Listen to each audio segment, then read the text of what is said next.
बांधवांच्या युवकांना, महादेव कोळी समाजाच्या पोरांनो लक्षात ठेवा,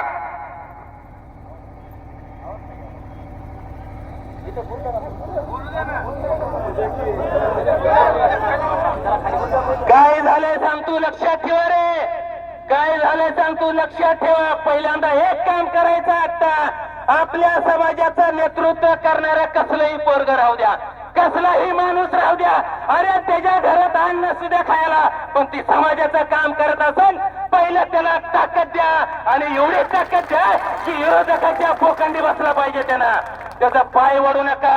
आणि लक्षात ठेवा, ही मस्तीवान माजलेली सिस्टीम का आपणाला लवकर आपल्या दरवाज्यात येत नाही, का आपल्या आंदोलनात पत्र घ्यायला येत नाही. लक्षात ठेवा, त्याचं कारण हे आहे की त्यांना माहिती आहे की दोघा तिघाला धरल्यानंतर समाजाची ताकद फाटते, म्हणून हे आगाऊपणा करते ते. यापुढे लक्षात ठेवा, माझ्यापेक्षा देखील माझा मागचा असेल, पुढचा असेल, त्यानं पुढे जात असेल ना, शरद कोळी 2 पावलं मागे सरायला तयार आहे समाजासाठी, पण पुढे जावा, पुढे जा, मोठे व्हा. लक्षात ठेवा,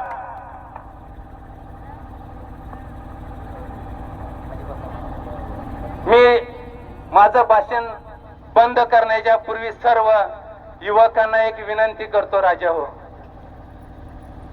महाराष्ट्रामधल्या 10-5 लोकांनी आंदोलन करायची, मोर्चा काढायचे, पत्रव्यवहार करायचे, अरे त्यांनाही घर आहे, दार आहे, बायको आहे, लेकरं आहेत, परपंच आहे, गाई आहे, म्हैस आहे, शिळे आहे रे, सगळं त्यांना देखील आहे. राजा हो, एकदा तुम्ही देखील पेटून उठा रे. ज्या ज्या वेळेस समाजाचं आंदोलन ज्या ज्या दिशेला असेल त्या त्या दिशा आपलं घरदार एक दिवस बंद करा आणि माजलेली मस्तीवान जी सरकार आहे ना, त्याला दाखवून द्या की आम्ही तुझा बाप आहे रे, नाही जर तुम्हाला सत्तेनं खाली. आणि सांगतो, सरकार आता कशाला भेटय, जातीपातीचं पक्षाचं राजकारण घाला चुलीत. मी पहिला सांगितलंय, मी जरी शिवसेनेचा या राज्याचा नेता असलो तर मी खुटीला अडकावून आलोय. लक्षात ठेवा, पद माझं पद खुटीला अडकावून आलोय. आज माझ्यासाठी फक्त आणि फक्त कोळी महत्वाचा आहे. आणि तुम्हाला देखील सांगतोय, तुम्ही ज्या ज्या पक्षात असाल, ज्या ज्या पक्षात असाल, ते सगळ्यांनी पक्ष आपल्या घरातच बांधून यायचा आणि रस्त्यावर आल्यानंतर जाळ आणि धूर काढायचा. जाता जाता प्रशासनाला एक इशारा देऊन जातोय, या ठिकाणच्या पोलीस यंत्रणा असेल, पेटू द्या हो, काय आहे घालायचं आहे, ह्यानं तर घोडा लागला. अरे दलिंद्री दरवाजाच्या शासनानं आणले, यांना वाटायला लागले, या शासनाला वाटायला लागले की कोळ्याची पोरं मार खाऊ शकत नाही, कोळ्याची पोरं गुन्हा दाखल करून घेऊ शकत नाही, कोळ्याची पोरं जेलमध्ये जात नाही. पण हे खबरदार शासना, लक्षात ठेव, कोळी शांत आहे तोपर्यंत ठीक आहे. अरे या पृथ्वीवरती सगळ्यात जर पहिलं शास्त्र कोणी चालवलंय तर ती वाल्या कोळ्यानं चालवलंय. आम्ही तरुण शास्त्र आमची घरात ठेवलेत, आम्ही आमचं शास्त्र घरात ठेवलंय.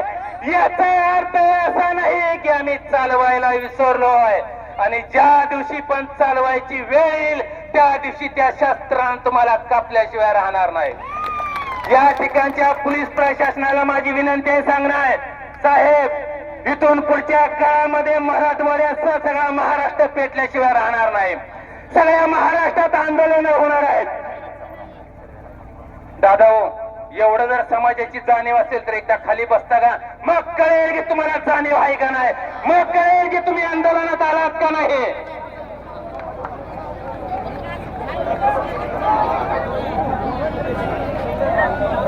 आपणाला खूप वेळ आहे.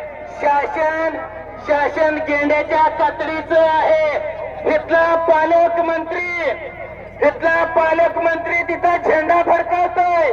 काय पालकमंत्री होणार या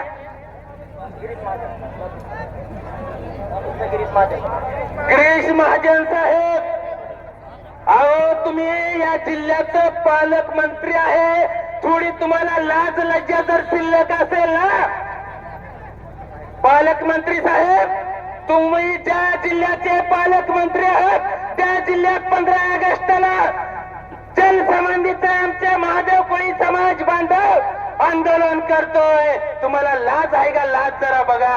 अहो कधी न्याय देता तुम्ही? पाठवा कलेक्टरांना लवकर. या ठिकाणी पोलीस प्रशासनाला सांगता सांगता राहून गेलं, साहेब आमच्या आंदोलनाकर्त्यावरती कोणत्याही पद्धतीत गुन्हा दाखल करायचा नाही. लक्षात ठेवा. दुसरी गोष्ट, महाराष्ट्रामध्ये कित्येक आंदोलन झालेत, कुठं कुठं गुन्हे दाखल झालेत आम्हाला माहिती आहे. जर तुम्ही आम्हाला दबाव आणण्याचा प्रयत्न कराल तर सरकारला महागात पडेल. ही वाद महाराष्ट्राच्या कान्यात कोपऱ्यात पेटवल्याशिवाय आम्ही स्वस्त बसणार नाही.